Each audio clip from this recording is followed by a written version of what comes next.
Herb. Herb is a plant. I mean, herbs are good for everything.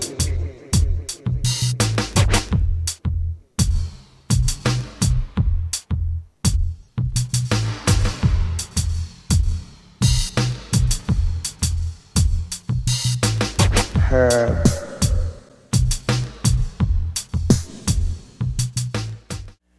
Welcome to Eugene Cannabis TV. We got Reverend Will beside me, and you got DanK here, and we're ready to do some news for you. It seems their state governments are interested in drug testing again. They're always into that. What is about the government and our urine? You know, they're always wanting to get into our urine. That's kind of sick. But anything they can do to make money. Yeah. They start off with North Dakota. Welfare drug testing bill is defeated. A bill that would have required welfare recipients to undergo drug testing died Friday in the North Dakota House. It was defeated soundly on a 72-19 vote. North Dakota becomes the second state to kill welfare drug test bills this year. A similar bill in Virginia was defeated earlier this month. The North Dakota bill originally would have required all federal applicants to undergo mandatory suspicionless drug testing at their own expense as part of the application process. Yeah, right. Oh, yeah, so much money. I mean, what the heck? You're on welfare. You need help with your medical bills, but that's all right. Throw us some money anyway. Those who failed the drug test would have lost benefits for 1 year or 6 months if they completed the drug treatment and passed a drug test. Again, probably paid for by themselves. Right, okay, but what happens if you go to these drug classes and you actually question them on the things that are inaccurate and not responsive to the medical conditions that people are suffering? So you understand, that's one of the things when I had to go to a drug and alcohol class, before I even went to the class, they said, look, Will, we know how you feel about this. We don't want you raising any questions or bringing in any of the information that you feel you need to express in this class. And I said, so why am I here? Oh, well, because you're being punished. You broke the law. So understand, it had nothing to do with education. It had nothing to do with me learning anything. As a matter of fact, I was also told I could probably teach the class. So, I mean, this to me is the kind of ridiculous stuff that we have to deal with all the time. We know better than the people who are telling us. The doctors don't know about marijuana. How could they know about it? There's no research on it. And if it is research, they don't want to check it out because then they would be doing the same thing we are, questioning the government about why they've made it illegal in the first place. So back to this. Yeah, it was opposed by state, excuse me, by state social services officials who said it was probably unconstitutional and unfairly targeted the poor. Now we're getting to the really good part here. Yeah. Legislatures also balked at the potential costs, which a legislative physical analysis put at $595,000 in program costs for the first 2 years, as well as $125,000 in anticipated legal costs. The state only has 1,800 participants in the temporary assistance to needy families program, and 45% of those are children. So that means in order to possibly drug test 900 people, it's going to cost them $595,000. Yeah. So yeah, that sounds like how the government doesn't work. So what's wrong with that picture? I mean, so then we're moving right along. And the Federal Appeals Court blocks the Florida welfare drug test law. We've covered this story as it was going on, passing the legislature, and the legislature in Florida, and then the governor signing it.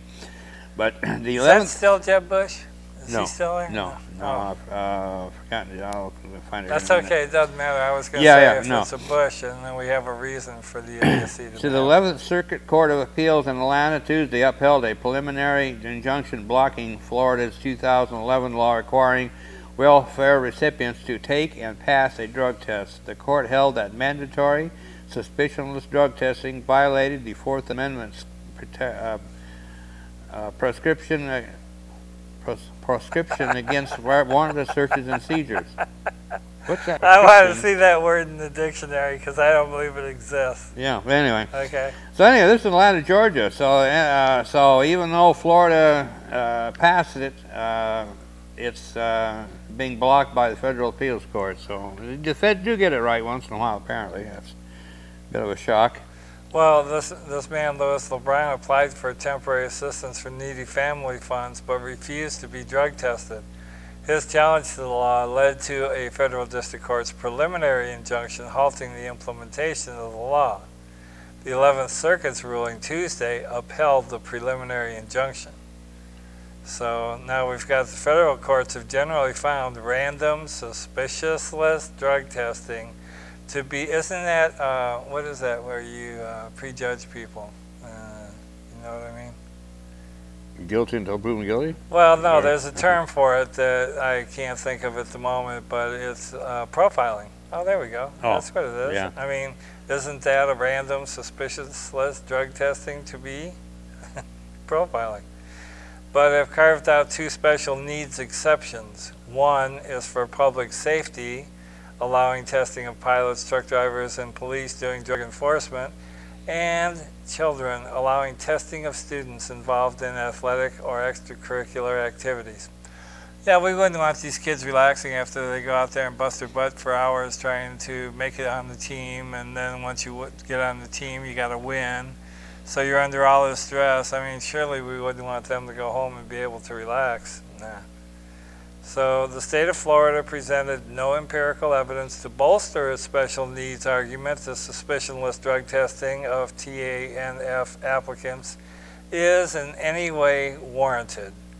The court held there is nothing so special or immediate about the government's interest in ensuring that TANF recipients are drug-free so as to warrant suspension of the Fourth Amendment.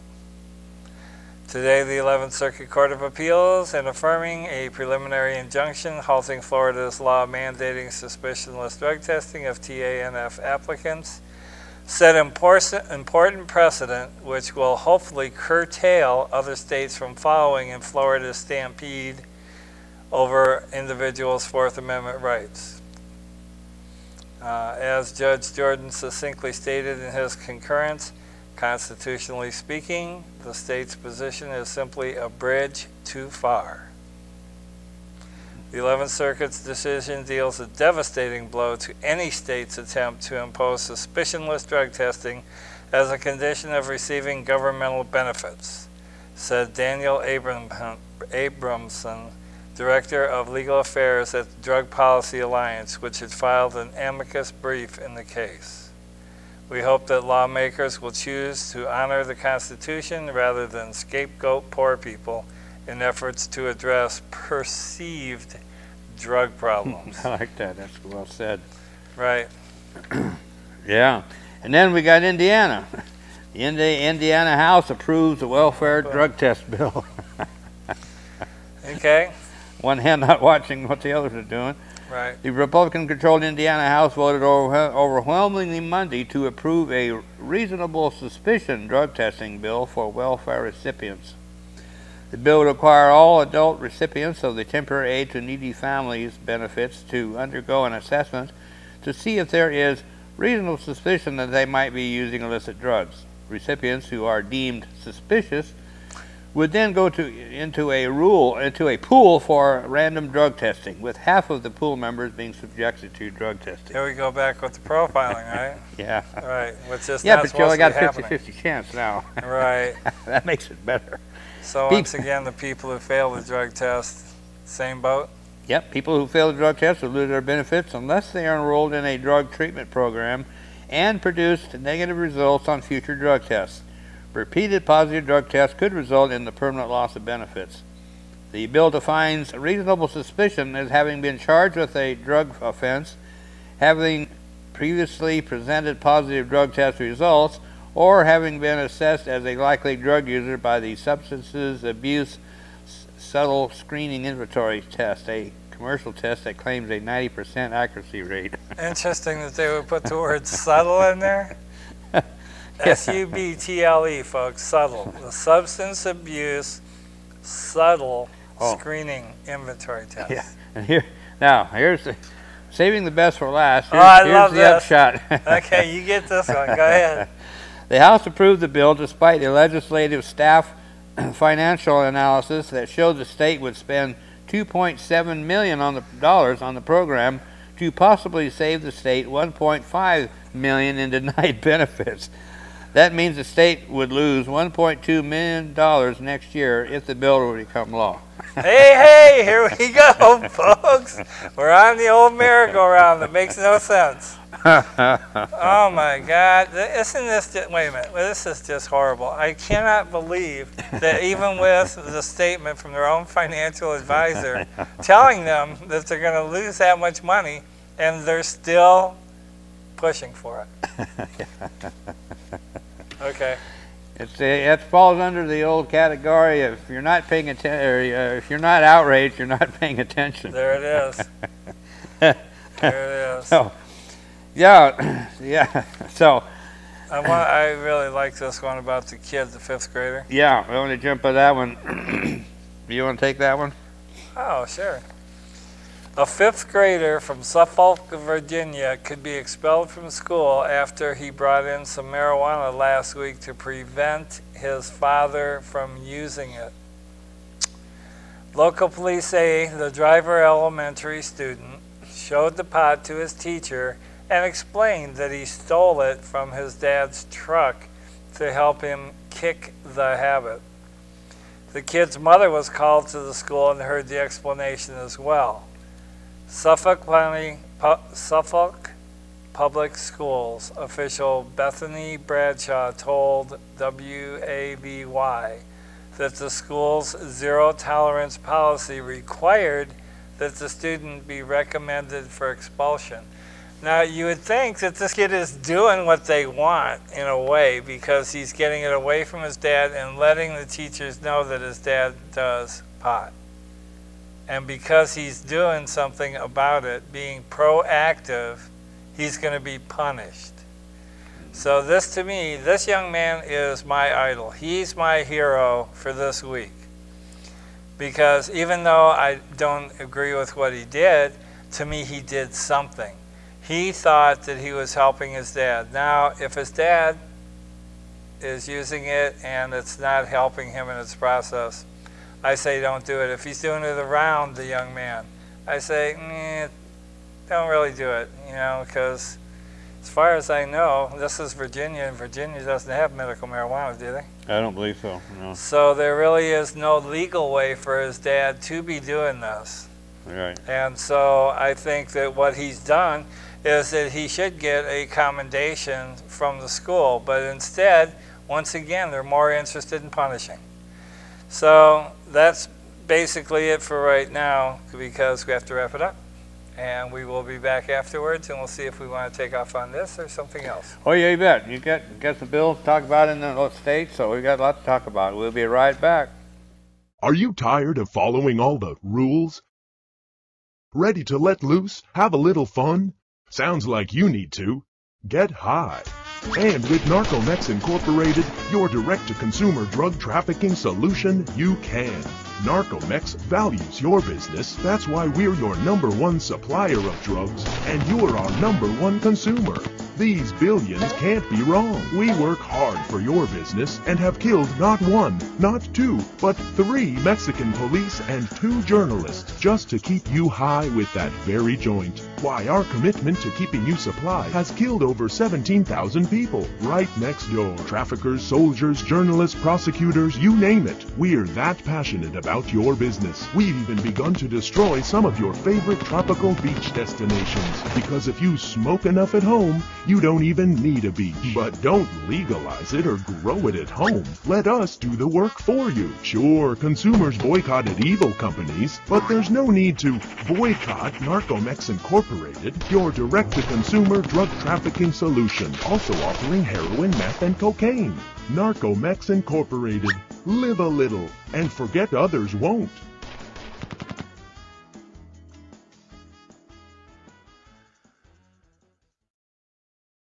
So welcome back. Cannabis TV from Eugene here at Sheldon High School. This is the second half of our show for the day. And the one thing I wanted to talk about is the Hawaii hemp bill.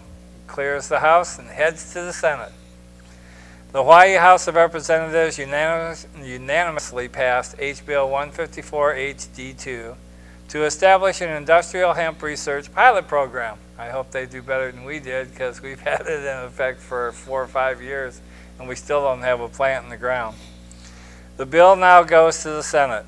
A primary focus of the research is phytory meditation, the process by which the hemp plant draws toxins out of the soil and processes them safely through the roots, stalk, branches, and leaves.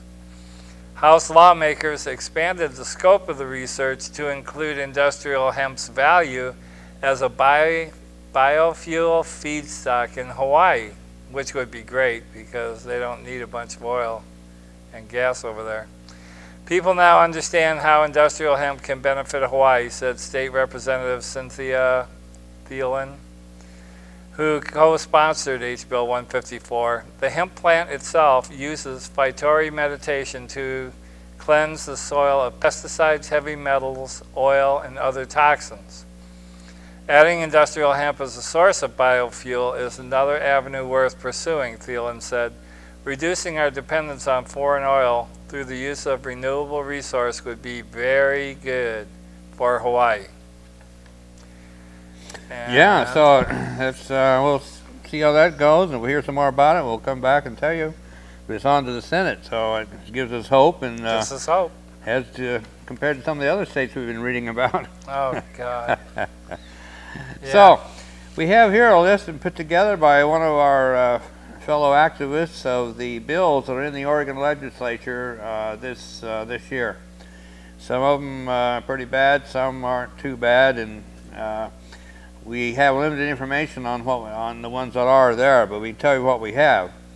House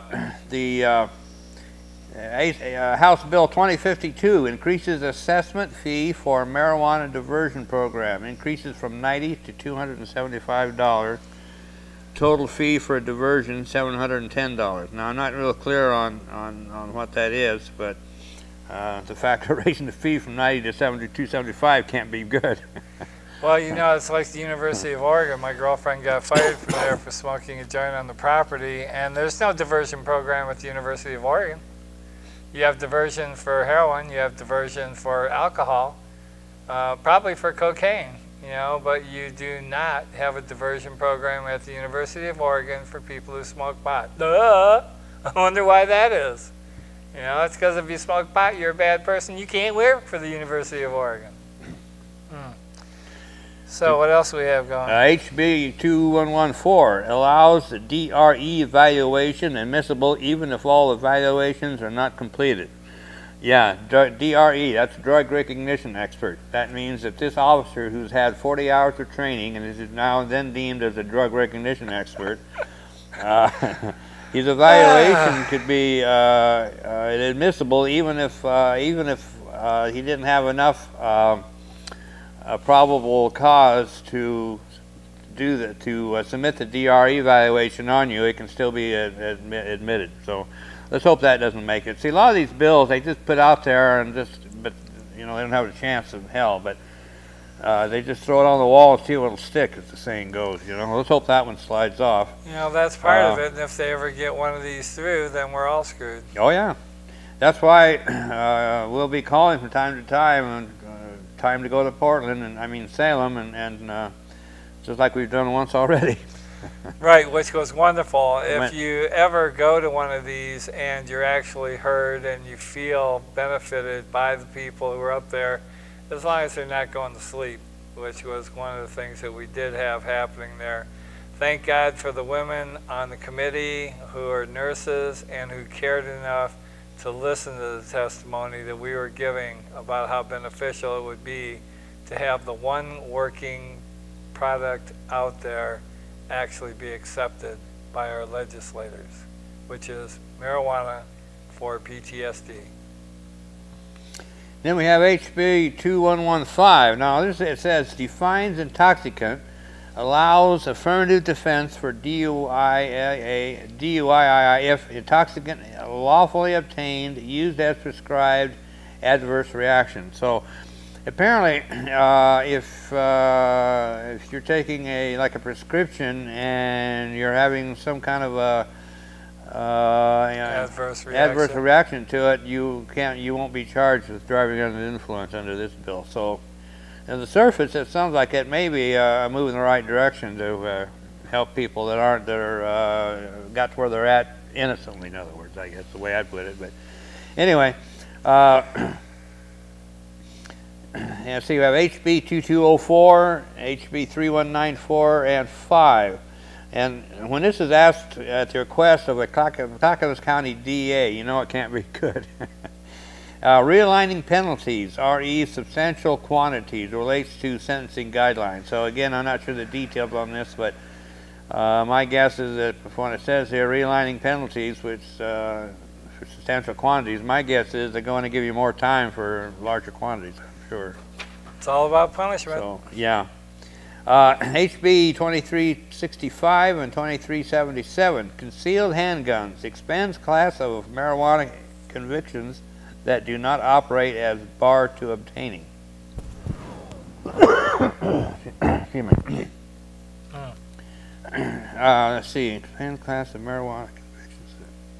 Yeah, that one's got me confused. Yeah, I'm not too sure on that. We'll get more, if that advances, we'll be talking more about it, so we'll see what goes on that one. HB 2409 adds preschools to, oh yeah, this is a... Oh, great. Yeah, adds preschools to 1,000-foot criteria. And one of the, and guess who one of the representatives of Andy Olson, retired law enforcement officer out of Albany. He's the one that really has been attacking the medical marijuana program. So anyway, now he wants to, yeah, and that's, by the way, there's another one here too. Yeah, here it is.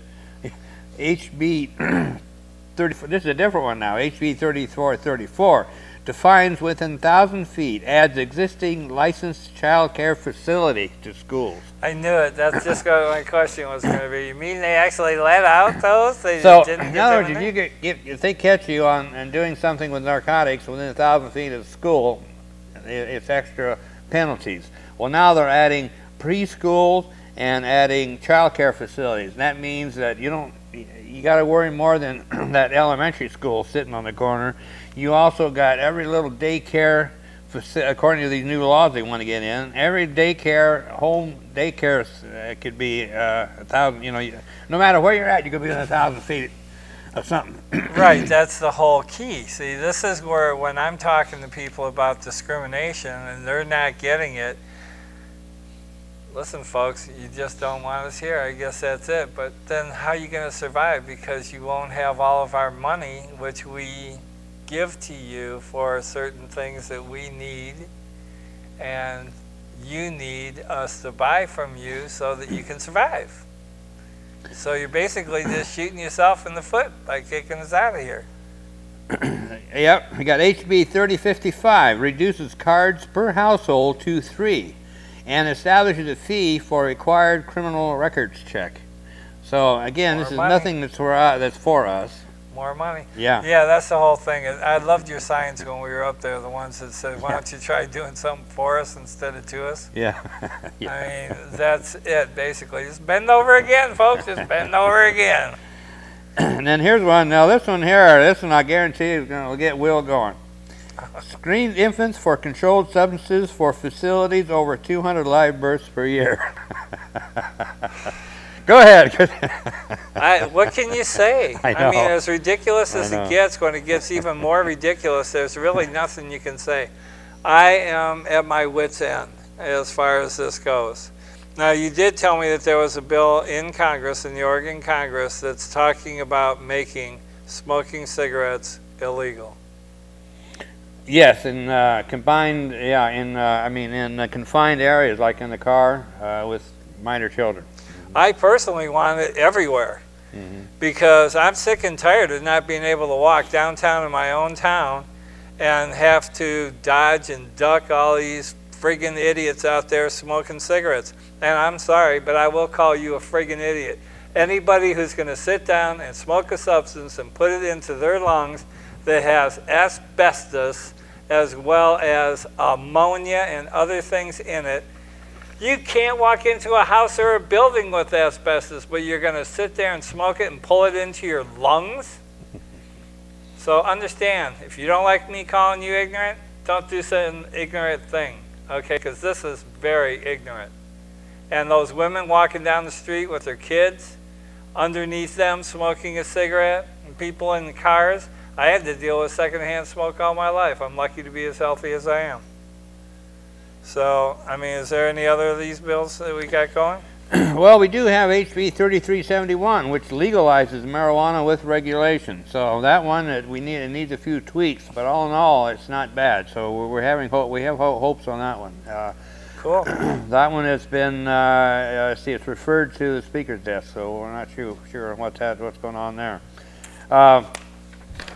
And then we got, let's see, oh yes, SB 281. This will add PTSD to the Oregon Medical Marijuana Program, and that one has passed the Healthcare and Human Services, and it's going on to the Judiciary Committee. Now that's where we're going to need help, folks. We're going to need you to come back up to Salem for the Judicial Committee hearing. The nurses, the health department up there, they were interested. They listened to all the people with what they had to say, but the Judiciary Committee listens to cops. We need to be up there. We need to have 1,000 people show up in Salem. That would just blow these people away. They would have no idea how to deal with that. That's the goal. 1,000 people in Salem for the Judiciary Committee hearing about PTSD. Love to see it. Call your friends. Needed badly. So, and then we have the SB 794, introduced by our own Senator Brzezinski. It requires ACMM to meet 5 times a year. So, anyway, that's a good one too. So, anyway, we'll keep tabs on those, and there's the ones that advance. We'll be talking about them and giving you updates. We need your help, folks. We need you to support us here at the cannabis community, which is behind Sheldon High School. That's what we call it, little cannabis community. TV29 Studios. And also in Salem. We need you to be there. We need you to write your Congress people, call them, let them know. PTSD is the one thing, legalization's another, and what was the third one? Oh well. That's okay. Can't remember. Smoke too much. Talk to you later. See you next week.